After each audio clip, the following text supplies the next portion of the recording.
Thanks for watching Endgame Economics. If you enjoyed this video, hit subscribe. It's completely free for you, and it helps us continue making more videos like this.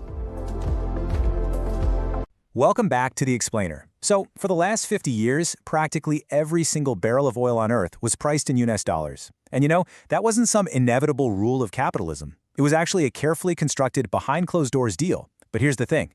Today, the very country that helped the US make that deal, they're taking phone calls from somebody else. Today, we're exploring the slow, strange, and honestly, almost boring demotion of the petrodollar.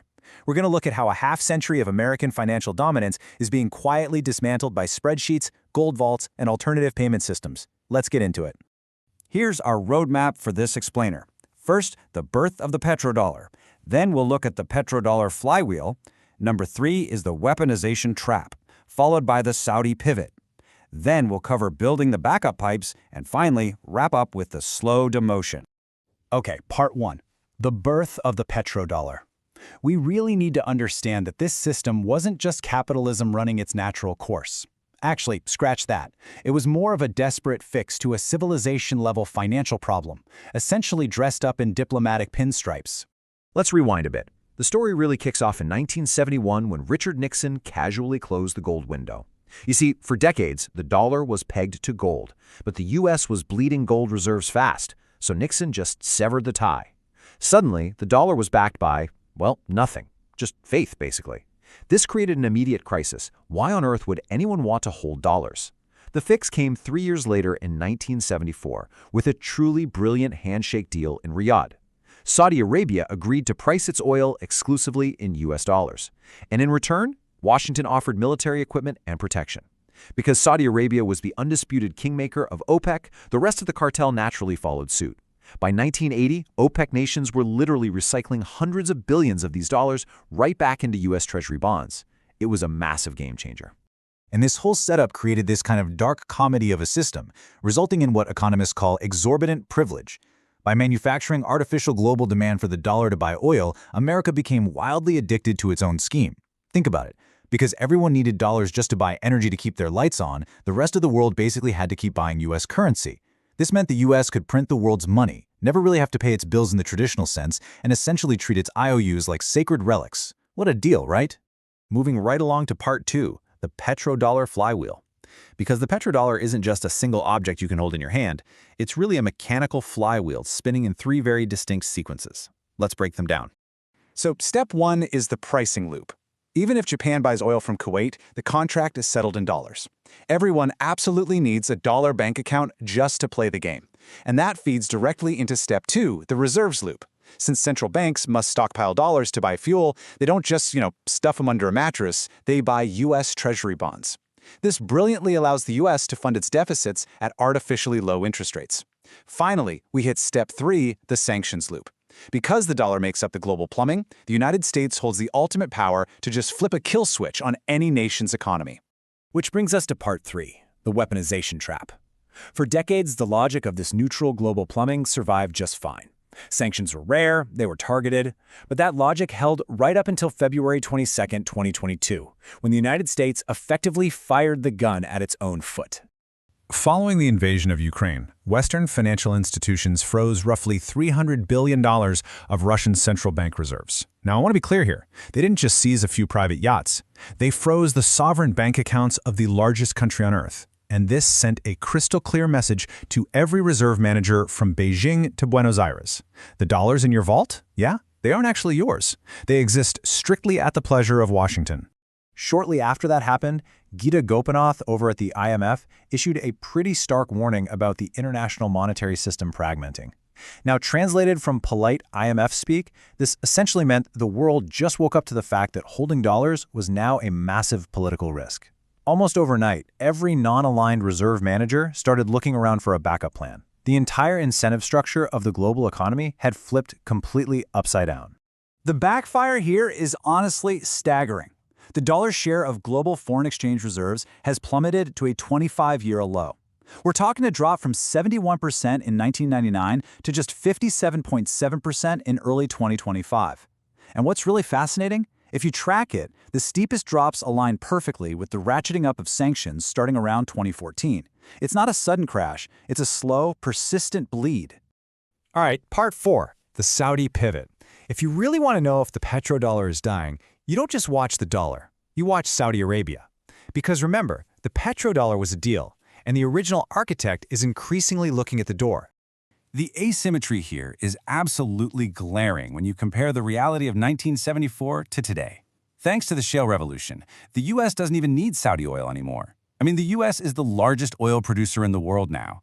Meanwhile, China has stepped up to become Saudi Arabia's absolute biggest customer, taking in over 20% of their exports. This leaves the Saudi finance minister in an incredibly awkward position.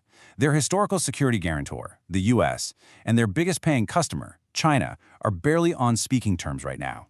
Well, listen, Riyadh isn't betraying the dollar out of some grand anti-American ideology. They're just quietly hedging their bets to accommodate their post-oil future, which they call Vision 2030. They officially joined BRICS in 2024. They're out there signing massive infrastructure, high-speed rail and solar deals with Chinese state-owned enterprises. And when you sign those deals, naturally settling the contracts in yuan just makes for way easier accounting. Like I said, it's not some dramatic political revolution. It's literally being killed by spreadsheets. Part 5. Building the backup pipes. Because if you want to actually route around the dollar system, you don't just loudly declare a new currency. You have to do the quiet, unglamorous IT work of building the global plummet. We're talking about the nuts and bolts here, the alternative messaging systems, settlement rails, and clearing infrastructure that let a bank in Lagos pay a supplier in Shenzhen without 4 American intermediaries taking a cut and leaving a paper trail. The absolute standout in this space is China's CIPS. That's the Cross-Border Interbank Payment System. For years, it was kind of just a curiosity, right? But it became highly relevant the exact moment Russia got kicked off the SWIFT messaging system.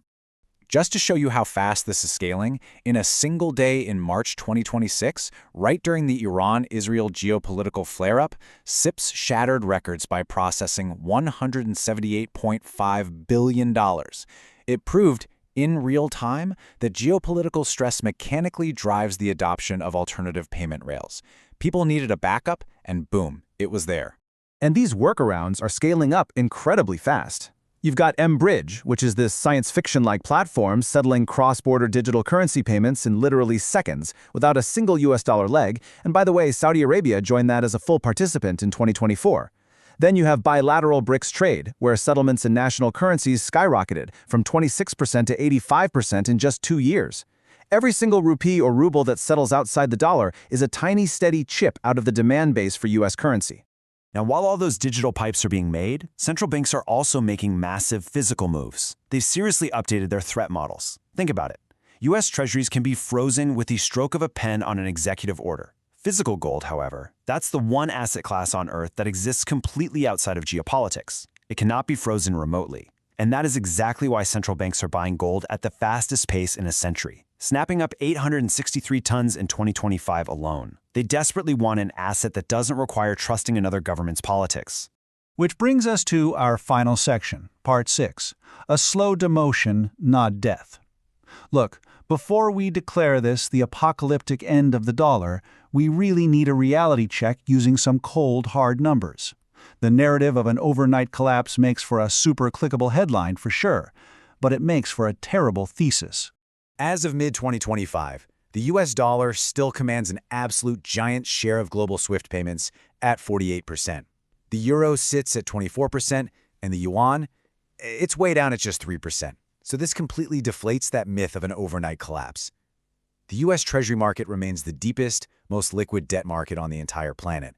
When global investors want safety in a sudden crisis, they still overwhelmingly pile into dollars. Plus, there is a massive structural wall preventing the yuan from just taking over. China simply cannot dethrone the dollar right now because of a glaring fundamental contradiction. To be the global reserve currency, a country actually has to run persistent trade deficits and let capital flow freely so the rest of the world has access to its money. But China's entire economic model is built on doing the exact opposite. They rely on running trade surpluses, enforcing strict capital controls, and actively managing their currency. The central bank keeps a very tight leash. Basically, they want dollar independence, not necessarily yuan dominance. So the true story here isn't some violent overnight replacement, it's a slow, persistent demotion to a multipolar world. But make no mistake, this has major, everyday consequences for America. If the dollar is no longer the undisputed king, US borrowing costs are going to go up. The government's ability to run massive deficits without consequence will shrink. Global influence drops, and those financial sanctions we talked about, they lose their sting. Everyday Americans might soon face a reality where their government actually has to start paying its bills without leaning on that exorbitant privilege.